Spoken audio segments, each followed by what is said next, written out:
Hi, this is Joshua Evans, former Christian youth minister, back on the Dean Show to tell you my story about how I came to Islam. Coming up next, you don't want to miss it. Stay tuned. Come and see what's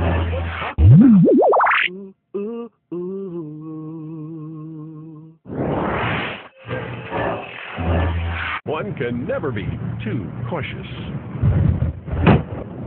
Hey! Man, I'm really sorry. Can I get you another drink? Hey! What up, player? Man, you just got it all over my pants and my shoes, man. Man, I'm real sorry, man. Let me get you another cup. Man, I don't want another cup. You gotta watch where you're walking, man. Man, I'm sorry. I don't want any problems. I'm gonna get out of here, okay?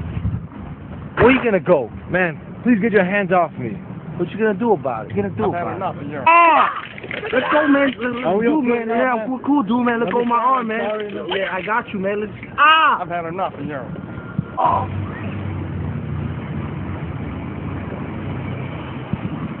One can never be too cautious. Hey, man, where'd you learn that? I trained jiu-jitsu. You got time? I'll show you. Come on. Come and see what everyone's talking about.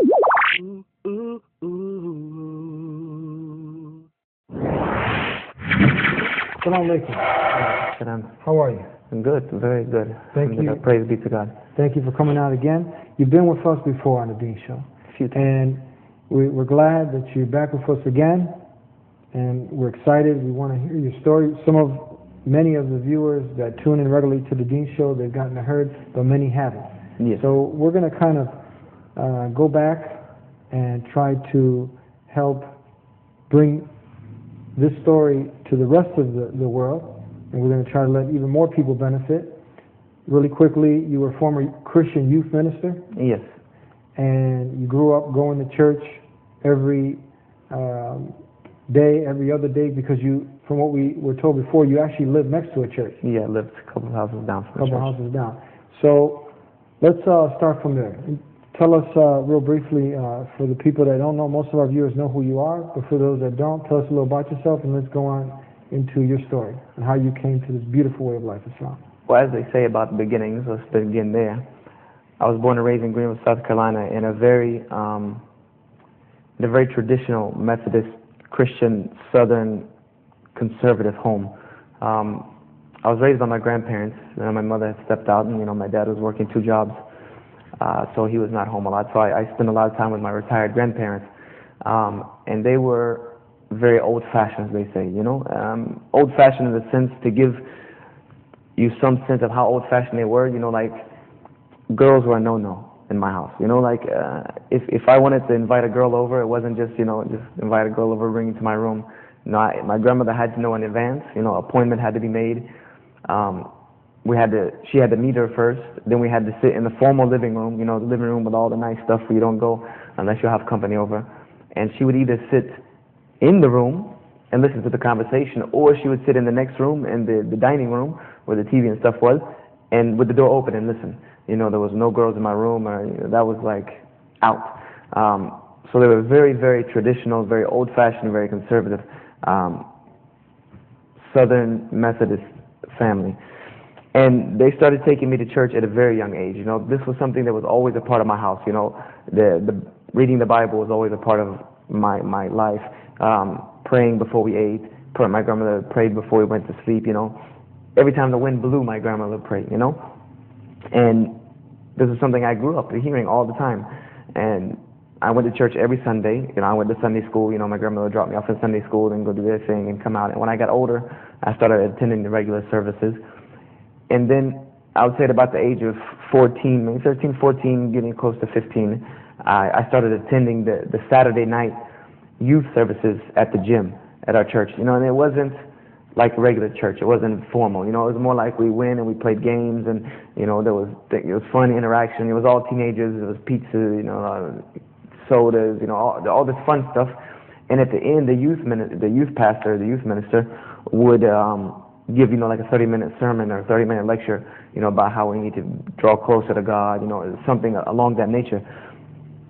And just so happened that the youth pastor at the time lived catty-corner to me. He lived, across the street, one house up from me, and we became friends. you know, because we used to walk, and he used to walk to the church, I used to walk to the church, so we would see each other, meet each other.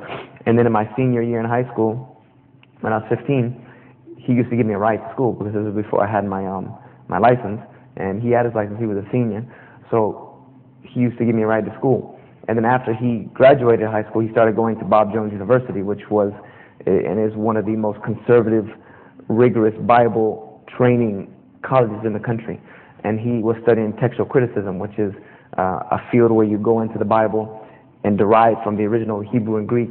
You know, you find out which one of all these hundreds and thousands of fragments of pages of the Bible, of pages of books, of pieces of books says this, that, and the other. You go through, and a textual critic goes through and deciphers which one of these are the oldest, you know, by studying the where they came from and studying the ancient manuscripts and carbon dating, all this other stuff. But then they use the text to also try to derive which is the original. Because, you know, just because a document is older does not mean it's necessarily the original document. You know, because the oldest document could have been copied from a non-existent document that had errors. And it could have been a copy of a copy of a copy of a copy of a copy. But a newer manuscript could have been copied once from an original. Therefore, that would make that manuscript more original than the older manuscript. So this is the challenge that a textual critic has to come up with, and it's a lot of scrutiny because there's no real science behind it. You know, it's a lot of youth, you know, going through and looking at these things with your own hands. And as I got to know him and befriend him, I began to emulate him. You know, I began to, as he was studying, I was studying. You know, I was trying to learn along with him, and I became more involved in the church, and I began to realize that I wanted to, you know, dedicate my life to this cause. I want to dedicate my life to Christianity. This is where I fit in. This was what you grew up believing. This is where I grew up. This was my niche. You know, I wasn't big into the parties and all. You know, at this age, I was not. You know, my grandparents were not having that. My grandfather, basically. My grandfather was not. He was a very, you know, firm, stern, you know, like very strong figure in my family. Like, he was not having it. So I fell into this lifestyle. Was going to these different things on Wednesday nights, Thursday nights. You know, there would be things going on like Crusaders for Christ and all this stuff. You know, I was attending everything I could get my hands on, reading this, that, and the other. You know, reading things by from the Moody Institute, all of these different things. So I decided in my freshman year of high school, I decided that I wanted to go to Bob Jones University. And there was a very long waiting list, so I had already enrolled. Now, how old were you at this point? 15. 15 at this time, going on 16. So I wanted to go to Bob Jones and emulate my friend. As I started studying more with him and started learning a little bit of Hebrew, a little bit of Greek, started reading the Bible for myself, me and him both decided we're going to start from the beginning of the Bible, and we're going to read it from beginning to end